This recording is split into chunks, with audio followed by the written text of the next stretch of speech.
até aqui. Agradecemos por ouvir esta prece, por ver nosso irmão que estará conosco. Agradecemos pela inspiração que banha o nosso irmão para que ele possa fazer o seu trabalho. Agradecemos a mais esta oportunidade de aprendizado. E pedimos muita luz, muita paz, muita sabedoria para compreender a todas as adversidades, muita coragem para enfrentá-lo. Que assim seja.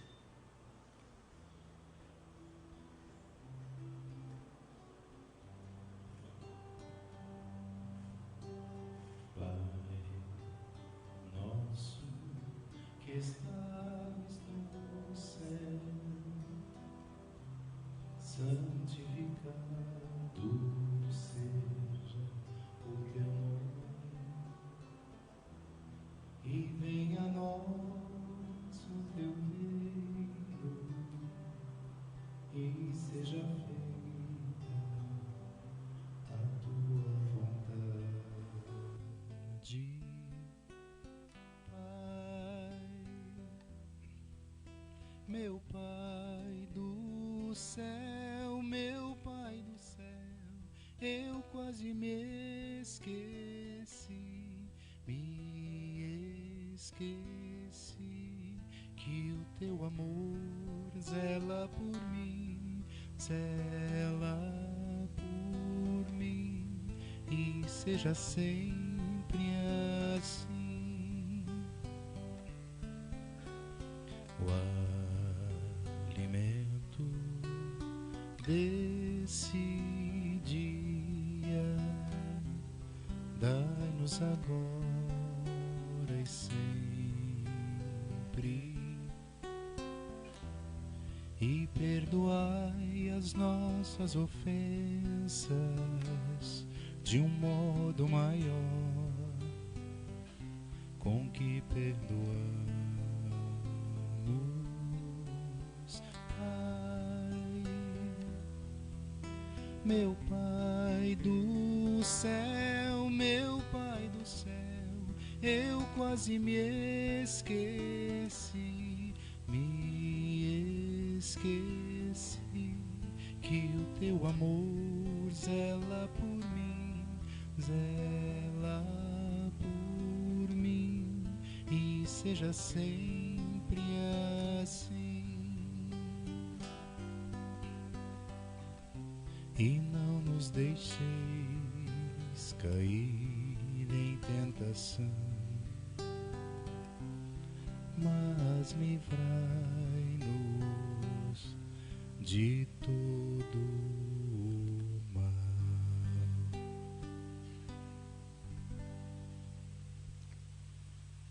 Que assim seja. Hoje, quem está aqui conosco é o Edgar Miguel, da cidade de Bauru, né, que ontem já esteve atuando aqui na nossa cidade.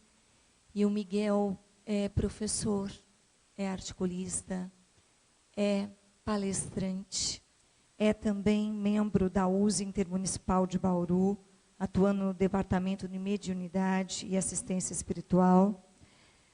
É palestrante na área empresarial de gestão de processos, pessoas e empregabilidade. É palestrante espírita, né? E vem nos prestigiar com a sua presença. O Miguel hoje escolheu um tema, aliás, todos os temas, né? Quando o palestrante passa e a gente vai compartilhar com vocês, a gente sempre assim, sente uma emoção quando ouve o tema, né? E o tema de hoje é Bases para uma Vida Feliz. Miguel, ou Edgar, muito obrigada. De antemão, a palavra é sua. Bom dia a todos. Todos bem? Bem, antes de tudo, para mim é uma grande honra estar aqui. O convite me honra muito, porque falar sobre a vida, eu não sei se existe algo mais importante, pelo menos para mim. E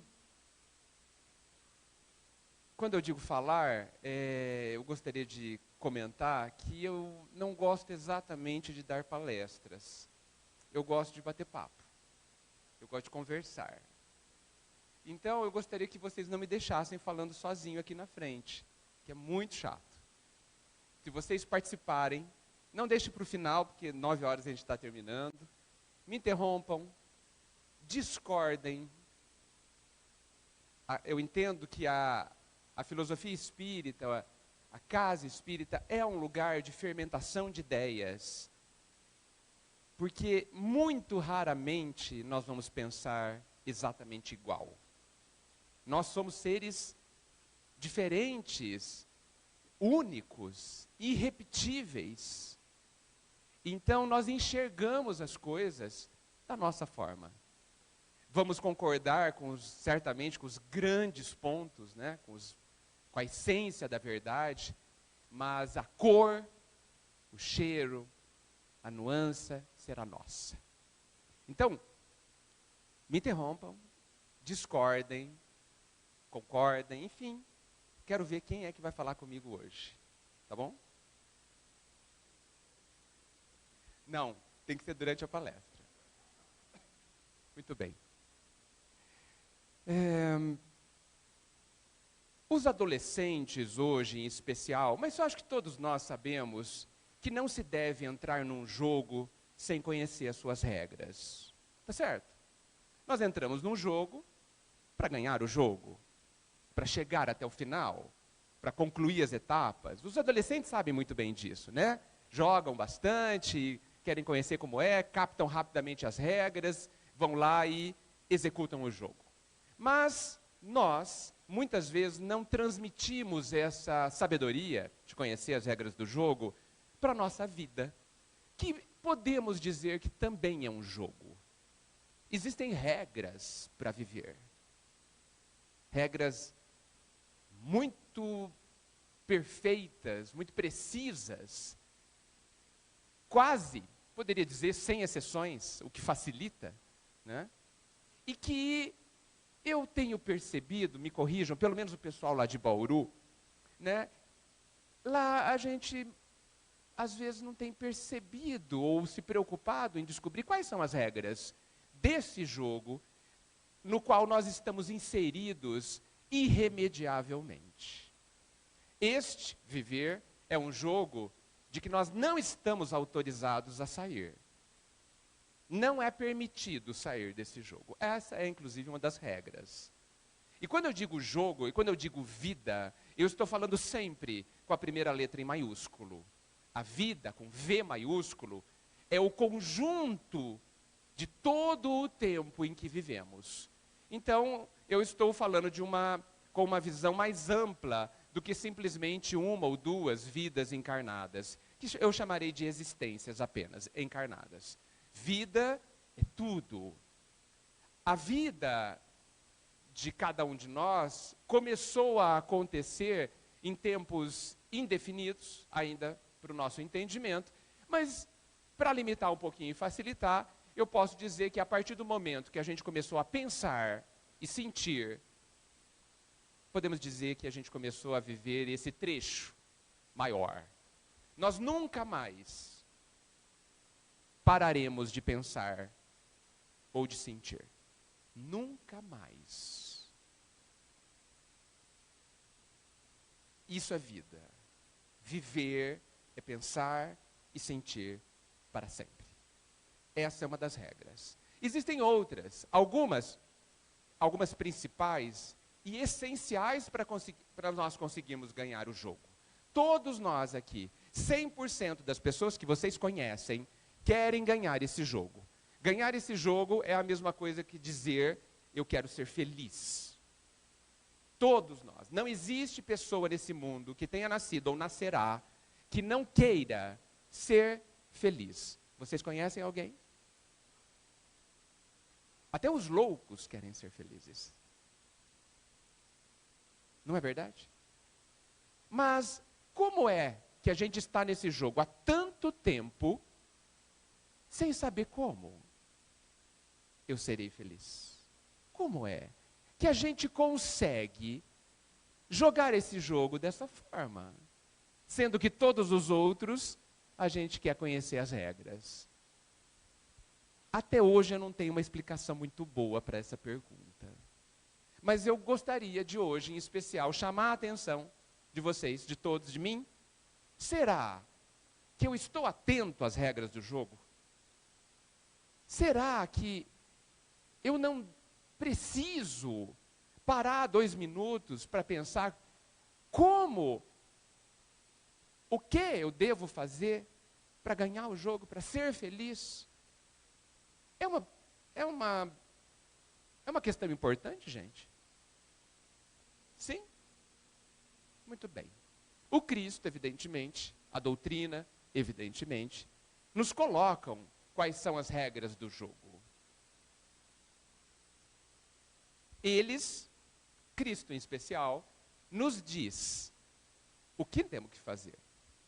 Mas eu não sei ainda se a gente entendeu. Eu vou colocar 2 ou 3 questões que eu considero regras importantes deste jogo para a gente conversar hoje na manhã.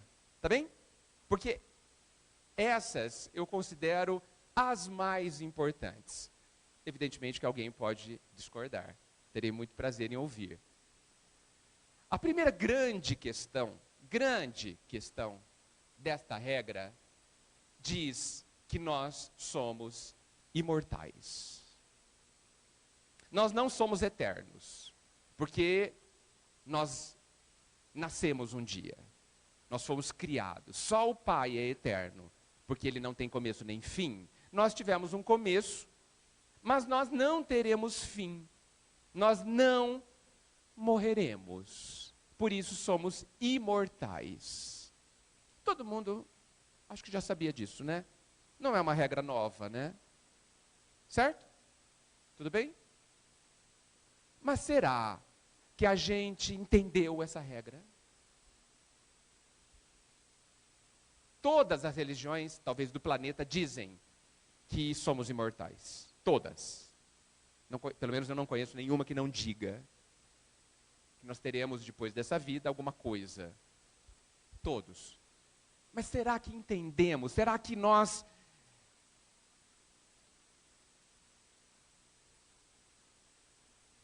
trocamos em miúdos? Será que nós estamos agindo como sendo alguém imortal? Então eu vou colocar algumas coisas. Se nós somos imortais, certo? Muito bem. Então a primeira pergunta que me surge é: do que então eu tenho medo?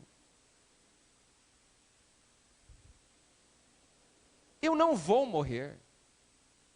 Eu sou indestrutível.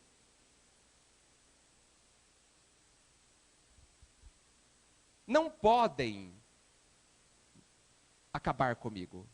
Ninguém, nem nada. É isso que é ser imortal?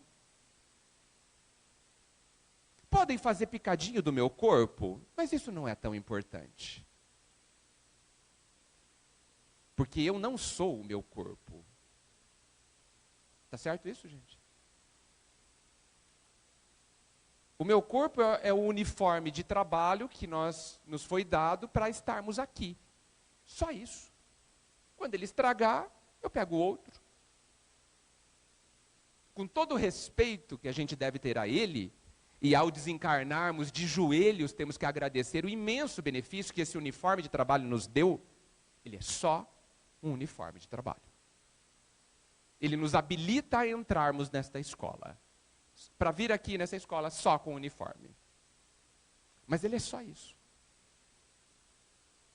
O que vocês acham desta primeira análise? Tudo bem? Incomoda vocês? Não incomoda? Que bom. Tudo bem, gente? É? Tá. Então eu insisto. Do que nós temos medo?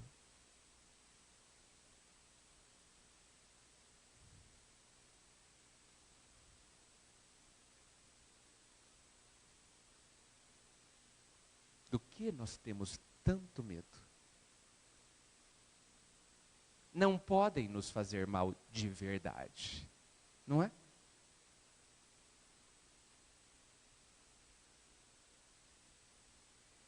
Gente, eu que sou visitante, vocês são de casa.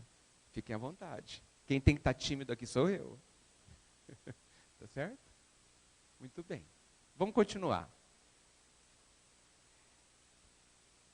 Nós já fomos informados que somos imortais há muito tempo, mas agimos como se fôssemos morrer amanhã cedo. Não é? Percebam, reflitam rapidamente, se lembrem rapidamente, a quantidade de esforço que a gente comete na nossa vida para nos proteger. Não digo que não devamos. A questão é se nós estamos gastando o nosso tempo, a nossa energia, o nosso esforço, muito ou pouco, demasiadamente ou equilibradamente. Porque quase tudo que nos move é no sentido de uma proteção, de nos resguardarmos, de termos segurança, não é verdade? Vivemos a busca de segurança, não é verdade? Agora eu tenho minha casa, agora eu tenho meu emprego, agora eu estou, me aposentei, agora eu estou seguro. Gente, na vida encarnado não há segurança. Não há segurança. Pelo simples motivo que a vida encarnada ela tem uma característica essencial. Ela é temporária. Ela acabará. Tudo, quase tudo, só um detalhezinho nela não passará. Mas o resto desse detalhezinho que eu vou falar daqui a pouco, tudo passará. Um dia, nós não seremos mais funcionários de uma empresa, nós não seremos mais filhos, nós não estaremos mais no papel de filho, nós não estaremos mais no papel de pai ou mãe.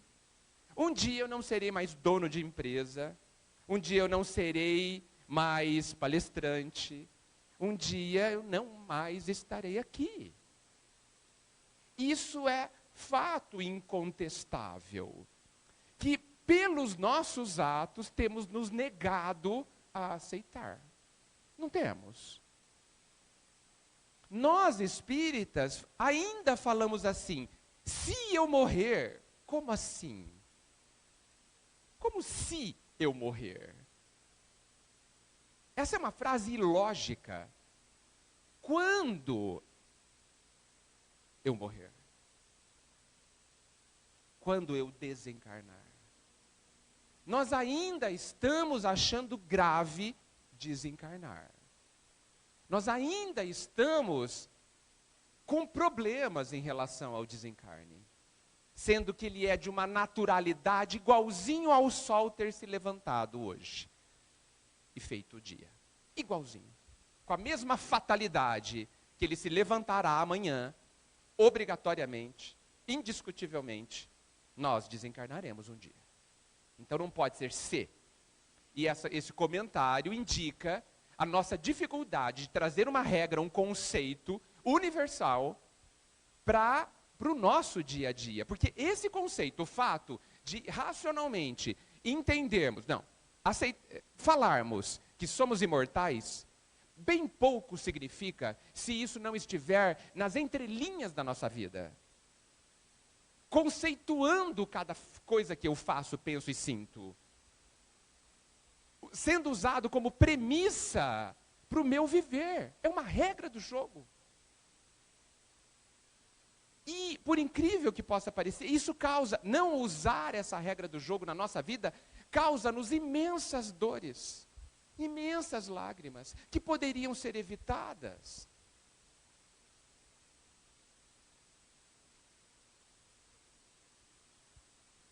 A questão da imortalidade pode nos dar imensa segurança no viver. Outro exemplo, errei. Erro muito, matei 10 ou 4. Erros assim. Não, estou brincando. Digamos que eu tenha matado algumas pessoas, uns 10, uns 3, um, não sei. Errei. Eu vou ter tempo para arrumar essa bagunça. Não vou. Não vou ter. Alguém não vai ter tempo para arrumar a bagunça que faz? Sem dúvida que sim. Por quê? Porque eu sou imortal, eu não desaparecerei. Eu terei tempo. O tempo, por sinal, é a grande prova do amor do Pai sobre nós. Porque só com a grandeza do tempo, com a infinitude do tempo, é que nós conseguiremos arrumar a bagunça que a gente faz e conseguirmos ser felizes. O tempo é a expressão desse amor, desse cuidado conosco que o Pai tem. Não para que a gente relaxe, porque tem um custo muito alto desperdiçar o tempo. Mas para nos dizer que, indiscutivelmente, nós chegaremos lá. Inclusive, essa é uma das premissas, nos princípios básicos da doutrina espírita, que nós evoluiremos à perfeição. Que nós seremos felizes. Indiscutivelmente, queiramos nós ou não. Esse é o detalhe, que nós não temos opção. Nós não temos duas opções na vida. Morrer não é permitido. E não ser feliz também não é permitido. Não é bom, gente. Imagina que você comece uma corrida e antes da largada fala assim, fica tranquilo, você vai chegar lá na chegada. Não é bom. Olha, sabe o vestibular? Você vai passar. Não é bom. Claro que vai ter que passar se esforçando. De graça, por enquanto o ar é. Por enquanto. Aproveitem, tá? Por enquanto a gente respira de graça, só por enquanto.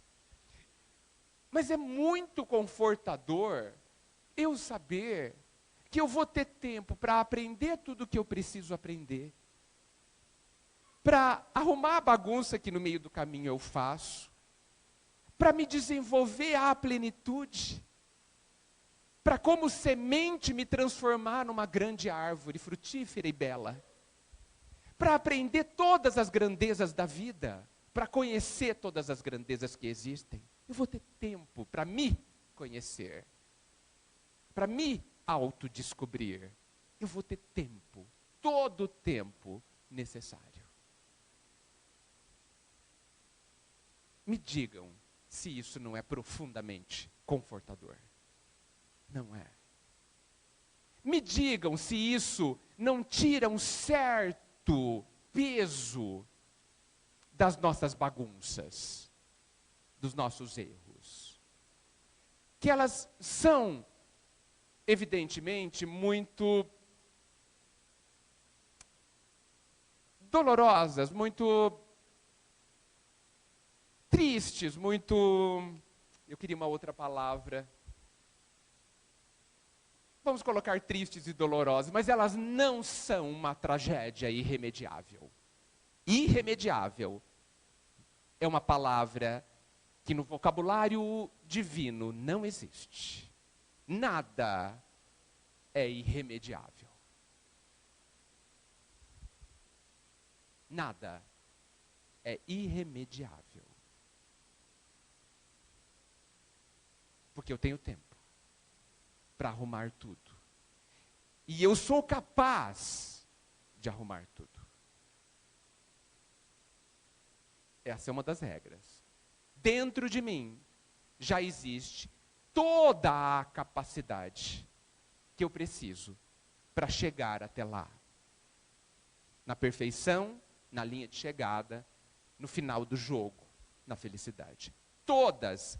Da mesma forma que a semente tem toda a capacidade para se transformar numa árvore plena, nós também temos dentro de nós, desde sempre, não sei onde, mas está lá dentro, toda a capacidade. Então veja, nós já temos tudo o necessário. Até porque a gente não pode duvidar que o Pai faça as coisas certinhas, não é? Ele não dorme em serviço. Quando ele faz, no mínimo, é perfeito. Então ele nos deu tempo nos deu toda a capacidade e disse que nós chegaremos lá. E é por isso que chegaremos lá, por conta dessas duas características iniciais. Alguém quer me dizer alguma coisa? Ufa! Edgar, tudo isso que vocês estão nos falando parece muito até confortável na teoria. Agora, dentro dessa questão, eu tenho que acreditar nisso ou eu tenho que aprender isso? Qual é a diferença entre eu crer ou saber? Obrigado pela pergunta. Ela é perfeita.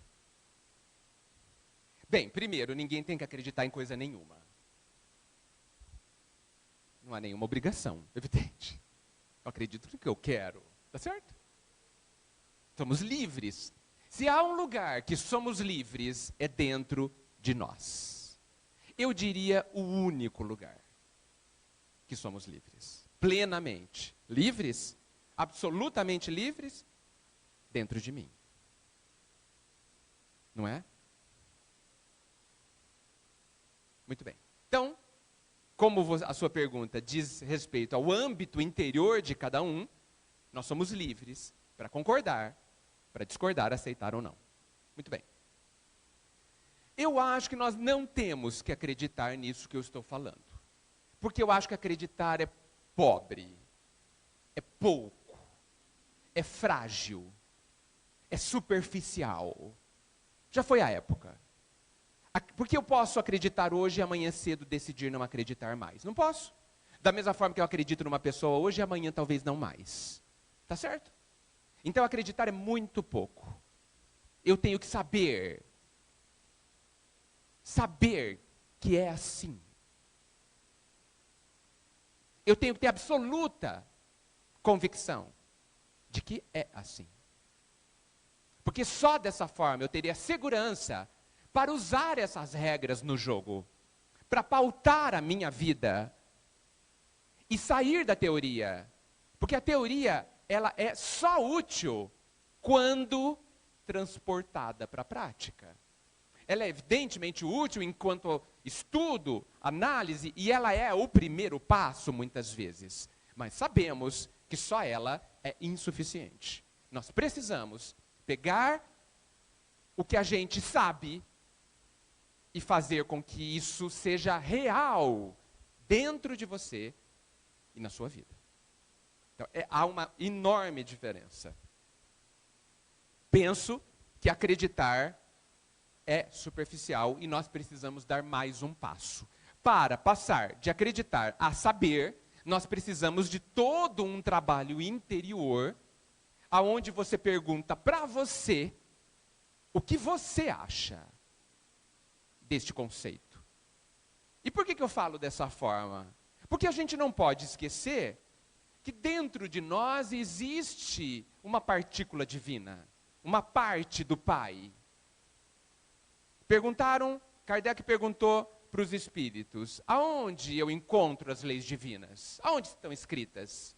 A resposta é sublime, dentro da sua consciência, em você. Só que nós temos um problema. A gente nem está perguntando para a nossa consciência qual é a opinião dela. A nossa consciência não é ouvida. Estou falando de forma geral, é claro. A nossa consciência, vamos colocar assim, o nosso ser profundo vive solitário e esquecido por nós mesmos. E é por isso que nasce dentro de nós a verdadeira solidão. Porque nós estamos cindidos, nós estamos rachados ao meio entre o ser que vive para os outros verem e o ser verdadeiro que vive na vida real, que é interior. A única vida realmente verdadeira é a interior. E eu vou dar um exemplo muito fácil para vocês, para demonstrar essa última questão. Chame um casal, marido e mulher, pai e mãe. E eu pergunto assim, seu filho já se formou? Formou, mas ele teve que sair de casa. Pergunta para a mãe, como foi isso? Ele passou no vestibular, mas foi tão dolorido ele ter saído de casa, fiquei com tanta saudade. Pergunta para o pai, perguntei para a mãe, né, desculpa. Pergunta para o pai, foi ótimo, passou no vestibular, era exatamente o que eu queria, tal, está feliz, vai ter uma ótima profissão. Eles viveram a mesma experiência? Será que é o mesmo filho que saiu de casa para ir fazer vestibular? Sim, é o mesmo filho. Mas eles viveram,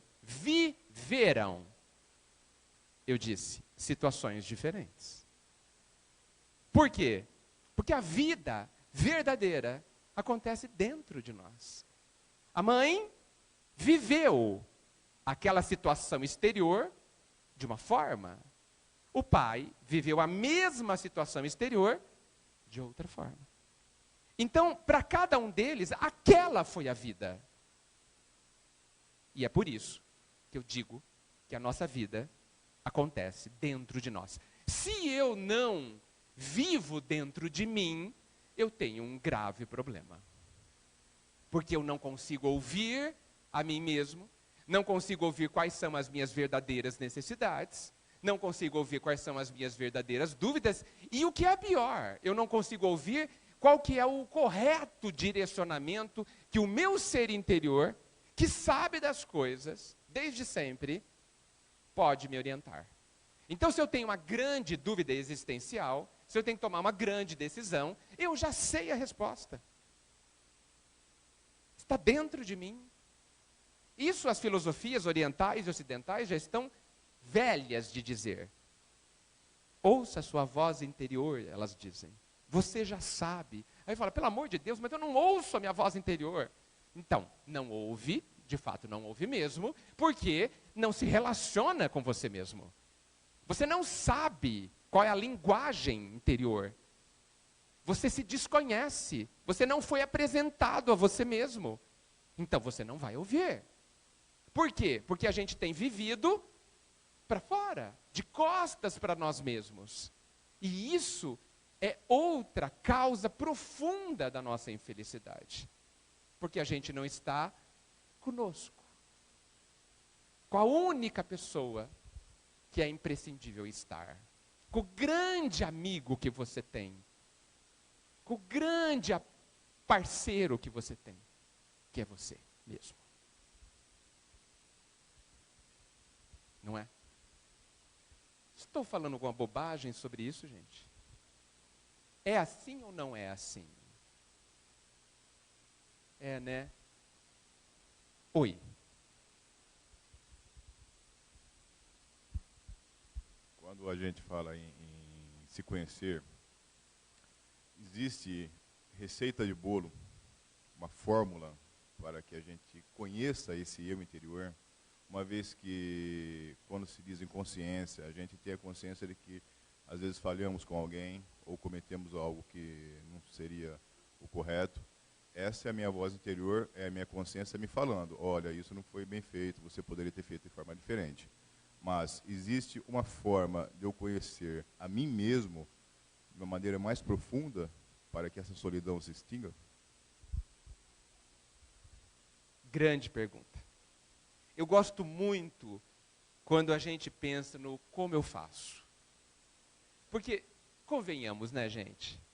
Saber o que fazer, o que a gente tem que fazer, a gente já sabe, né? É inútil eu vir aqui e falar assim, gente, nós precisamos ser pessoas boas. Não precisava ter vindo, né? Precisava? Alguém não sabe disso?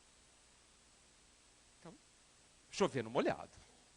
O que nos falta é uma pergunta deste conceito. Como eu faço? Porque isso é o que eu não sei.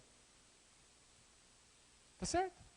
Eu já sei que eu tenho que perdoar, tenho que amar, eu já sei tudo, já li. Faz 2000 anos que eu estou ouvindo isso. Estou quase cansado já de ouvir isso. Mas eu não sei fazer.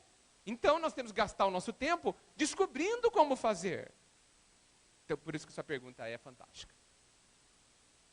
Existem várias formas da gente se reencontrar. Eu vou dar uma bem prática, mas é muito... Bem, tudo é difícil, tá, gente? Esqueçam, fácil, esqueçam. Como eu costumo dizer, a vida é uma subida.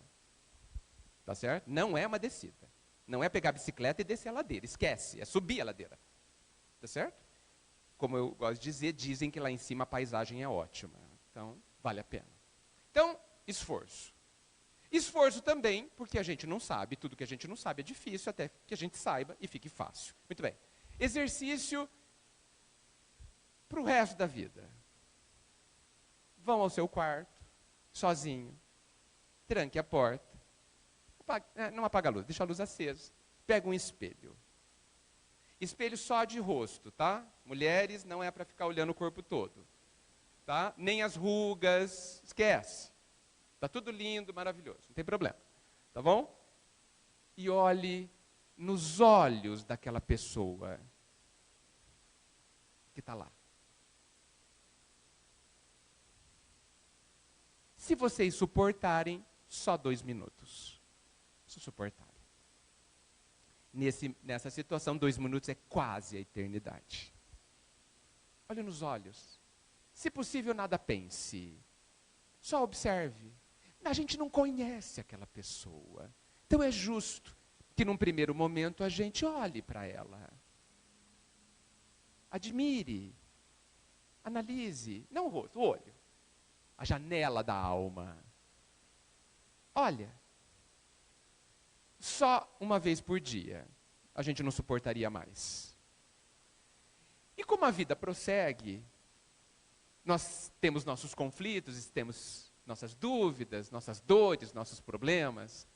Num desses dias, quando você estiver olhando para aquela pessoa, ouse perguntar para ela algo assim: como eu faço para resolver tal coisa? O que seria mais certo fazer? O que você faria? Pergunte. Aquela pessoa sabe a resposta. Tenha a coragem de ouvir a resposta. Porque é preciso coragem.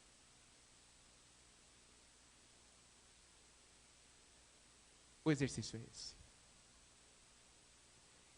É um exercício muito interessante, porque é um encontro com você. Você vai conhecer uma pessoa admirável. Admirável. E eu posso ser um assassino. E esse assassino, talvez eu, vou conhecer uma pessoa admirável. Porque é inconcebível que o Pai, que criou o que a gente já conhece, e a gente não conhece nada, que é capaz de fazer uma flor irreproduzível, um nascer do sol único, e olha que ele acontece todos os dias, há bilhões de anos, e nenhum até hoje se repetiu igual. Vocês acham que este ser divino faria a sua obra-prima imperfeita?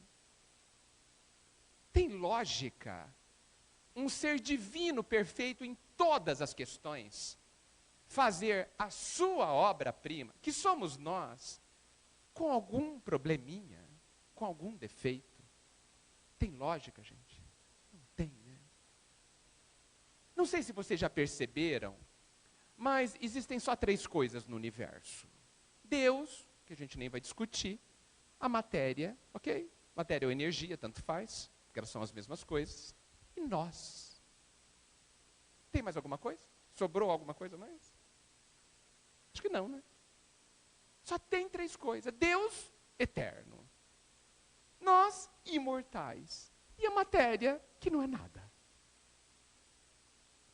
Tudo o que a gente conhece, desaparecerá um dia. Tudo. Nós não. Nós permaneceremos ao lado do Pai. Não podemos ser imperfeitos. E não o somos. Somos uma semente que ainda não virou árvore. Só isso. Uma semente que nem sabe como é que vai virar árvore. Mas tudo bem, nós temos tempo para descobrir. Então, nós precisamos começar da mesma forma que a gente começa um relacionamento, eu vou te conhecer, qual é o seu nome, como você é, igualzinho a gente tem que fazer conosco.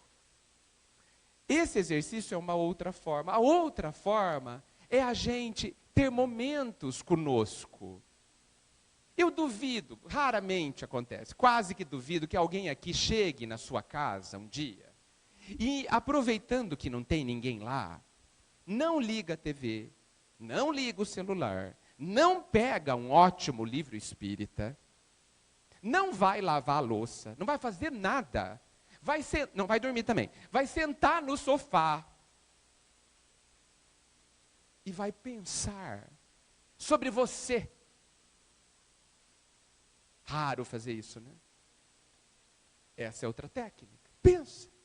Pergunta para você, ali sentado, nem precisa desespero. Está tudo bem hoje? Está tudo bem aí dentro? Porque é lá dentro que interessa. É lá fora, eu não tenho nem controle. Lá fora vai ser uma bagunça. Vai ser calor, vai estar frio, vai estar o outro, etc. E você? Está tudo bem aí dentro? Quando você se pergunta para você isso, você está dizendo a você mesmo que você é importante. Não é? Senão você não perguntaria. Então, é este o conceito que eu consigo responder. Não existe uma fórmula única, mas a grande questão é, olhe para você, dê atenção a você. E isso, que pode parecer, no primeiro momento, um ato ou uma questão de egoísmo, absolutamente. Isso está inserido na lei máxima, que diz como? Amar ao próximo como? A gente tem esquecido dessa última parte, né? Preocupadíssimos em cumprir o grande conceito de Kardec, da doutrina, que é brilhante, fora da caridade não há salvação, a gente tem se empenhado ferozmente em fazer caridade, esquecendo-se de se fazer caridade para o próximo mais próximo do mais próximo, que sou eu. Porque não vale eu fazer caridade para o mundo todo e não estar bem. Não vale. Não funciona. Não é suficiente. Porque você não está cumprindo a regra do jogo que determina que você tem que virar árvore, que você tem que ser feliz, que você tem que se desenvolver. Então o egoísmo é só eu. E nós estamos falando do eu também. Você bem. E eu também bem. Cuidando de mim, eu cuido do mundo todo. Como que um médico vai curar alguém se as suas mãos estão doentes? Então ele tem que cuidar das suas mãos. Como que eu vou ajudar os meus queridos a serem felizes sendo infeliz? Como? Impossível. Tudo bem? Consegui responder? Obrigado. Mais alguma questão, gente? Uma outra lei deste jogo extremamente importante, que a gente adora, nós espíritas adoramos, chama-se lei da ação e reação. Foi colocada evidentemente por Jesus, muito antes de Kardec, quando ele disse, cada um terá segundo as suas obras. Essa é a expressão mais perfeita possível da lei da ação e reação. Da lei que diz que quem planta obrigatoriamente colherá. É a lei da justiça. É a regra da justiça. Brilhante, equilibradíssima, matemática, justa. Essa a gente entende bem, né? Não entende? Essa eu não preciso nem falar sobre ela. Todo mundo adora. Inclusive, a gente adora, usá-la para vingança. Nós espíritas mais sofisticados, no falamos assim, não, tudo bem, ele vai para o umbral, fica tranquilo. Vai nascer de novo, fica tranquilo. Não sei se vocês perceberam, mas eu tenho a impressão que nós estamos desejando que a pessoa sofra. É isso? Vingança. A gente terceirizou a vingança. Não, eu não vou sujar as minhas mãos, mas Deus vai cuidar dessa pessoa. Não vai? Vai cuidar dessa pessoa. Então eu estou querendo que Deus se vingue dela, certo? Por mim. Não é assim que a gente faz? essa, como eu disse, essa lei a gente entende bem. Até porque nós, racionais que somos, com graves deficiências emocionais ainda, essa é a nossa parte mais frágil, a parte emocional, nós entendemos mais de justiça, porque ela é mais lógica e matemática, e a gente se apega mais a ela. Somos muito julgadores, apesar da recomendação milenar de que isso não é uma boa coisa de se fazer para nós mesmos. Precisamos também pensar na lei da justiça de uma outra forma. Por quê? Porque existe uma outra lei que a contrabalança, que também, evidentemente, foi colocada por Jesus, que diz que o amor cobre a multidão de pecados. Que o amor anula, compensa, equilibra a lei da justiça. Porque a vida não tem interesse que eu sofra. Não tem nenhum interesse. Porque que adianta? Quem que ganha com o meu sofrimento? Além de mim mesmo. Alguém ganha? A vida fica melhor? Deus fica mais contente? Será que acontece? Nada, né? Deus está ótimo. Deus precisa de alguma coisa? Não, né? Não precisa de nada. Está ótimo. Tem dono de tudo, riquíssimo, sábio. Ele não precisa de nada. Ele não precisa da nossa dor. Ele não precisa que eu não tenho que pagar nada para ele. Tenho que pagar para mim. Para o meu eu interior. Então a lei da justiça se equilibra com a lei de amor. E amar é saber tudo. O amor, com todas as letras maiúsculas, de Jesus e de Deus, é com todas as letras maiúsculas. Esse é o saber tudo, é a árvore pronta. Então, se eu aprontei umas bobagens, matei 10, 20, antes, enquanto a dor não veio inteira, eu posso, acho difícil, mas eu posso, em termos conceituais, aprender a amar de tal forma que a dor se torne desnecessária. Porque a dor, ela tem a única função de nos fazer viver uma experiência desconhecida sobre determinado aspecto e despertar a nossa consciência para algo que era completamente ignorado para nós. E aí vai desde a percepção da dor do outro até os conceitos mais elevados de amor. Na verdade, a dor funciona como um arado. Todo mundo sabe aqui o que é um arado? Vocês que vivem numa cidade que mexe com o campo, o arado é aquela lâmina pesada e afiada que rasga o solo, não é? Por que ela faz isso? Para que serve o arado, afinal de contas? Alguém pode me dizer? O que é arar a terra? Por que eu faço isso? Por que eu tenho que fazer isso? Por que é bom arar a terra? Antes de plantar. Preparar a terra. O que o arado faz para preparar a terra? Mexe. Só mexe? Quase. O arado,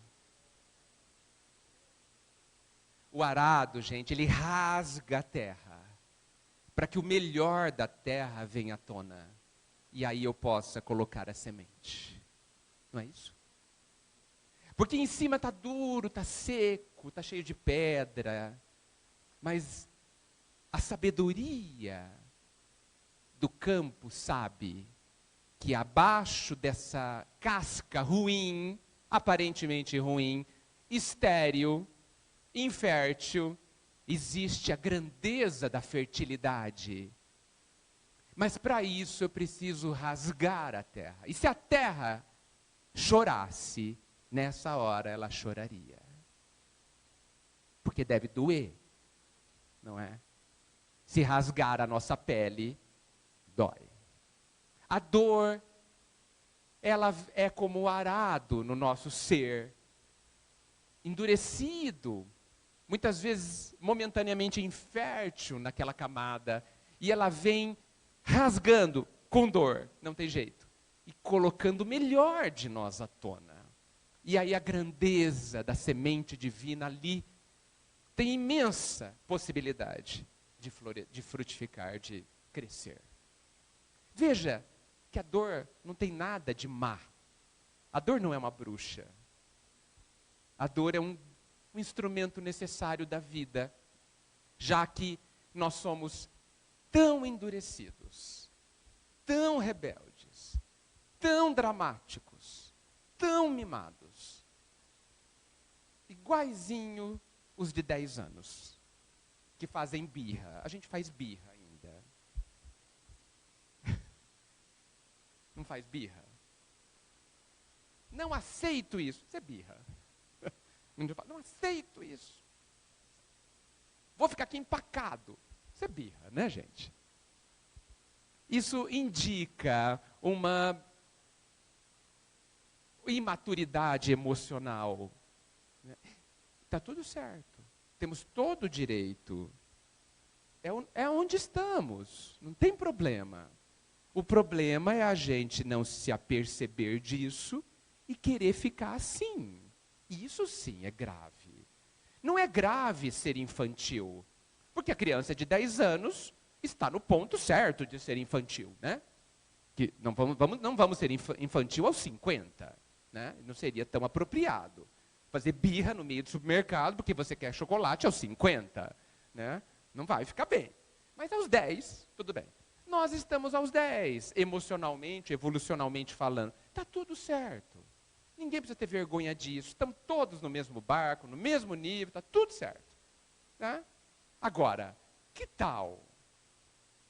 Que tal a gente se cansar de ser infeliz?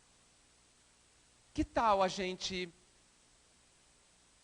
considerar que a gente poderia ser mais feliz na vida agora? Não na próxima vida, que vai demorar muito. Nem amanhã, que também vai demorar muito. Agora. Com uma nova forma de pensar. Que é uma decisão.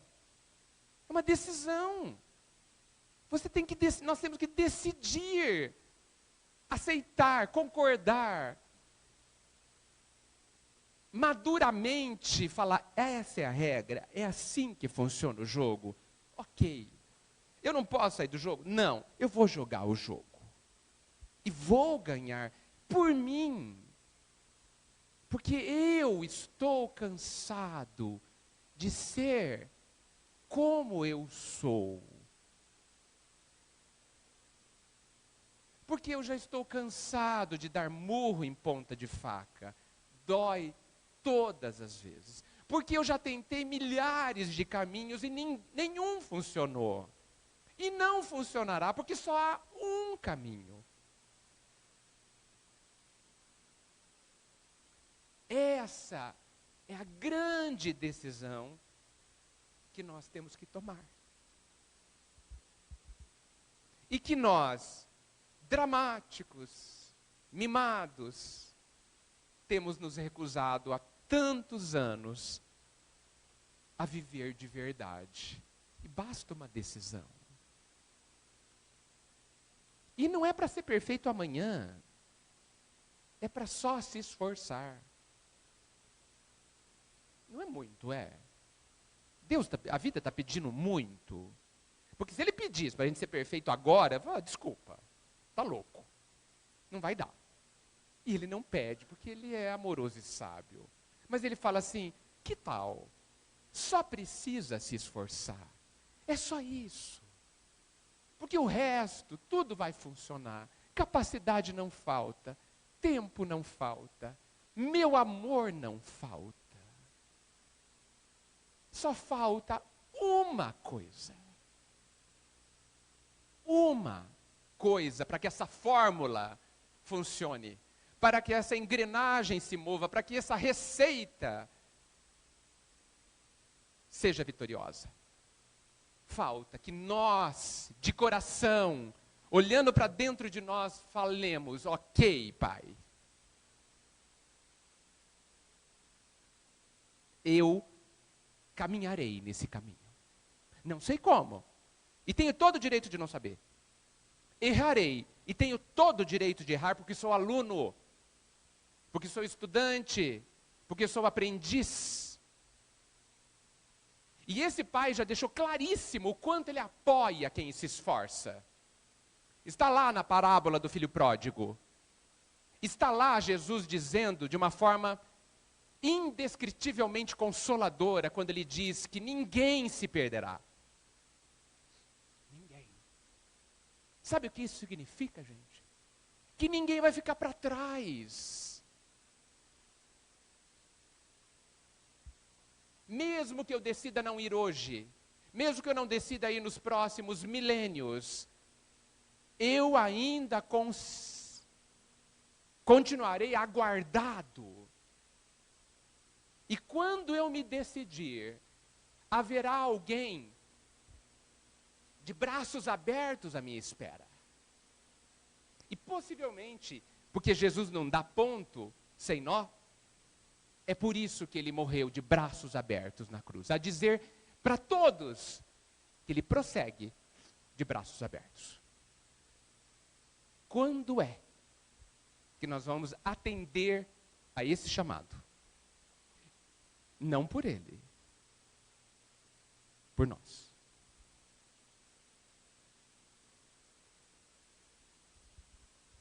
Bem, gente, era isso.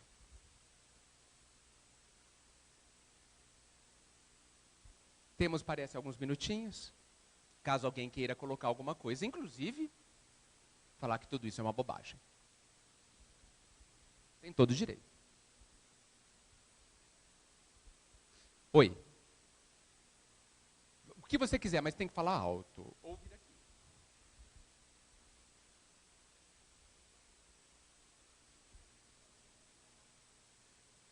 Fantástico.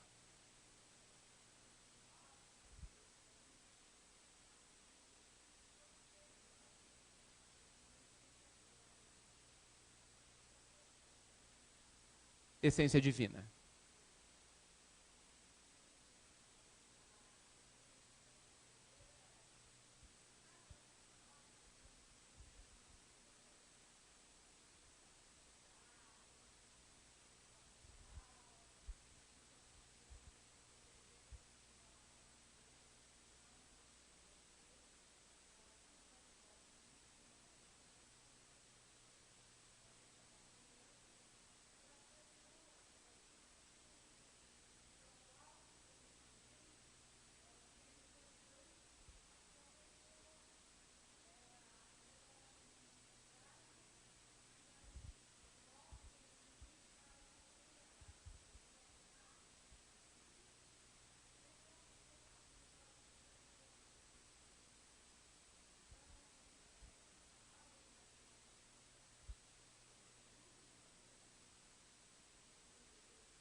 Combina completamente.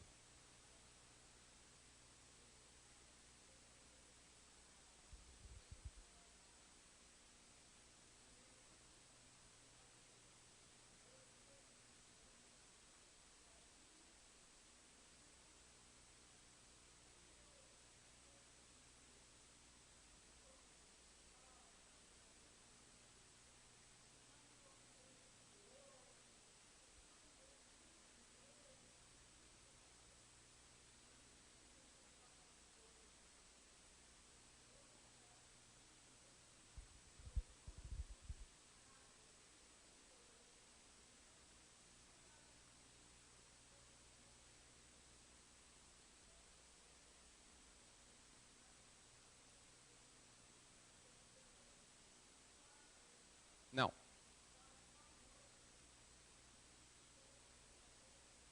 Sim, os conceitos são exatamente os mesmos, o que indica, inclusive, que ambos estão certos. Porque isso está dentro dos valores, talvez, universais, né? O CVV realmente tem um trabalho fantástico. Oi.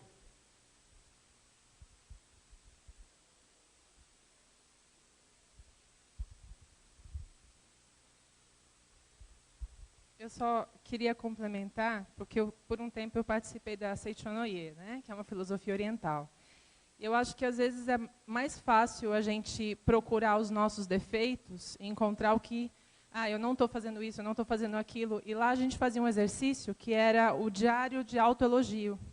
Então, nesse processo, a gente buscar as nossas capacidades, as nossas virtudes, porque muitas vezes a gente não faz isso. Se eu perguntar para você quem você é mais fácil você falar os seus defeitos do que você falar as suas qualidades, né? E a gente elogia mais o outro do que a nós mesmos. Nós temos essa dificuldade de enxergar.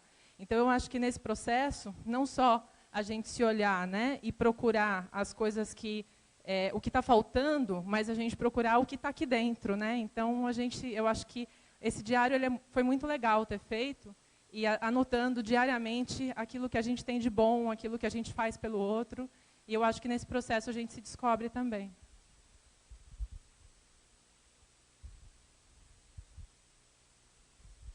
Obrigado pelo comentário. Eu vou aproveitar e finalizar com outro exercício. A gente precisa de coisas práticas, né? Sim, a gente precisa parar de se considerar um lixo. Porque a gente se considera, né? Um lixo. Só porque a gente faz umas bobagens, não é? Mata 10 ou 20, a gente se acha um lixo. É um absurdo. Eu falo assim de propósito. Eu vou ter que fazer agora 2 exercícios. Quanto vale a nota de R$100? R$100? E se eu pegar essa nota e comprar drogas, ela vale quanto? R$100? E se eu comprar comida, cestas básicas e distribuir, vale R$100? E se eu deixar essa nota numa caixa de esgoto durante uns 4, 5 dias, depois tirá-la assim? Quanto que ela vale? R$100? Nós também. Nós temos um valor intrínseco. O valor da nota não muda porque é dela.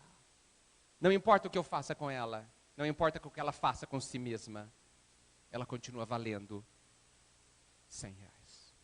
Nós temos um valor incalculável, porque somos únicos. Nada nos tira o nosso valor, nem nós mesmos. Eu posso fazer o que eu quiser comigo. Eu continuarei valendo um valor incalculável. Não podemos esquecer disso. Esse exercício do Seichonoye vem resgatar isso. É óbvio que eu não estou dizendo para a gente ignorar inteiramente como nós estamos. Veja que eu não disse como nós somos, porque nós não sabemos como nós somos. Eu estou criminoso, eu estou imperfeito, mas eu não sou imperfeito. Eu sou perfeito, em desenvolvimento, na direção da perfeição, e chegarei lá porque está determinado. Mas eu tenho o meu valor, e todas as vezes que a gente se desvaloriza, a gente está dando margem ao orgulho, por incrível que pareça, margem ao orgulho, e atentando contra o seu ser interior. Atentando contra o seu valor. É um crime. Conosco, causas de milhões e milhões de lágrimas. Talvez a principal causa da maior das dores que estão no coração do homem. Das grandes dores do coração do homem. O outro exercício qual era mesmo? Sim, dentro dessa linha. Eu gostaria que vocês tentassem, hoje, tem que ser no quarto de novo. Eu uso muito o quarto, vocês perceberam, né? O quarto é um lugar totalmente especial. Fecha a porta, essa pode apagar a luz. Eu gostaria que vocês se dirigissem a Jesus para dizer uma única coisa a Ele. Dificílima. Realmente difícil. Mas profundamente libertadora. Profundamente libertadora. Quase um resgate de si mesmo. De frente a frente com Jesus. Sabe como é? Fecha os olhos, imagina aquele olhar, que nem dá para imaginar. Aquele olhar carinhoso, aquele olhar terníssimo, acolhedor como jamais vimos. Visualize esse Jesus olhando para você com amor, exatamente como nós estamos, como nós somos hoje. E diga sim para Ele. Jesus,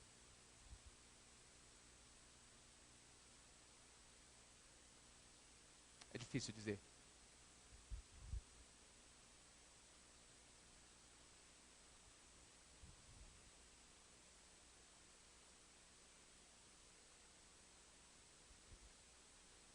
Entrei muito no exercício. Desculpe. Diga sim para Jesus. Jesus, eu sou bom. Que Jesus nos abençoe.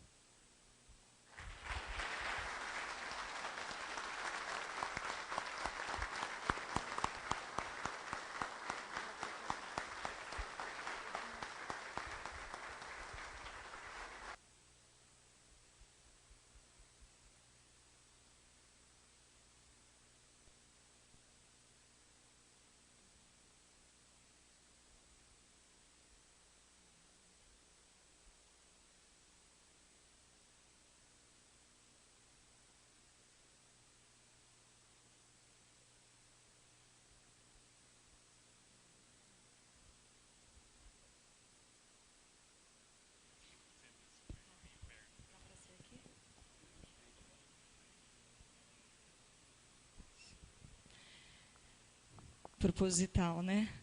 Para não ter muito barulho depois desse exercício. Então, também não farei. Mas é muito importante que nós agradeçamos, né? Agradeçamos. Essa brilhante explanação, né? Que tocou a todos. Assim, acho que foi, eu costumo dizer que tem uma linguagem de coração para coração, né? E acho que essa foi uma fala de coração para coração, porque tocou o coração. Muito obrigada. Humildemente, muito obrigada. E de todo o coração, muito obrigada. Que Jesus, que Deus possam manter essa sabedoria, essa intuição e essa condição de transmitir, né, com a voz do coração. Parabéns. Muito obrigada. E agora, nossa querida Li, né, vai entregar ao Edgar uma obra, vai explicar, né, desse trabalho da pintura mediúnica, que é super importante e que é uma forma singela, né, mas muito significativa de presenteá-lo. Né?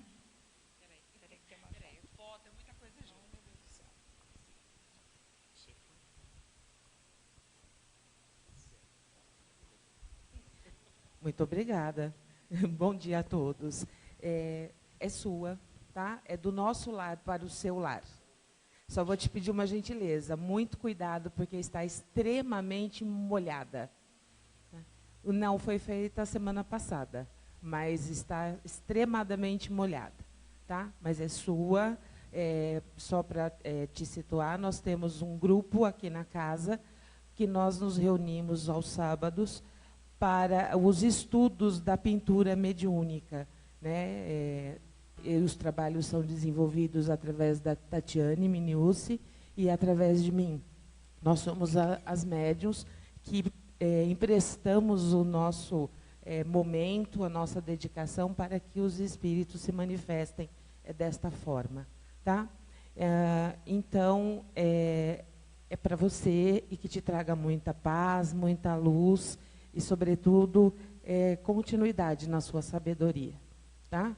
E eu sou muito fã de Bauru. Depois a gente conversa mais. Tá? E eu queria perguntar para quem está na plateia, quem está na casa pela primeira vez? Aníbal, muito bem-vindo. Um grande amigo. Depois me procure lá. Tá? Eu estou ali no fundo, junto com o Márcio, e eu tenho um presente para você. Tá bom? E avisar a todos que também nós temos os desenhos. Esses desenhos foram produzidos ontem, então todos os domingos a gente entrega gratuitamente, é só ir lá retirar comigo, tá bom? Obrigada pelas suas falas, Patrícia, obrigada. Um bom domingo a todos. Pessoal, são apenas 2 recados. Um é lembrando que aqueles que têm interesse, né, pela música, que gostam de tocar algum instrumento, ou que conhecem alguém que não está aqui agora, mas que gosta disso, a casa abre um espaço, porque a intenção, já existe um trabalho sendo feito, é de formar realmente um grupo musical, né, quiçá uma orquestra futuramente, que trabalha a serviço da doutrina através da música. Então, só procurar ali o Márcio, ali o pessoal para se inscrever, existe um trabalho já na casa, e também aqueles que têm interesse de ajudar com a evangelização infantil. No próximo final de semana, haverá um curso a respeito disso, né? Não aqui na casa, tem mais informações ali com eles. Aqueles que tiverem interesse, por favor, tá bom? Dados todos os recados, que nós façamos a nossa prece final com o Maurício e que nós possamos seguir para os nossos lares, mantendo essa emoção plena dessa fala maravilhosa que tocou aos corações de todos nós. Que assim seja. Que assim seja. Espíritos amigos e benevolentes, mensageiros de Deus, instrumentos da paz do nosso Senhor Jesus, que tem como missão nos esclarecer e nos conduzir no bom caminho, nos guiar em nossa jornada para a luz. Pedimos humildemente, nos amparem, obreiros do bem,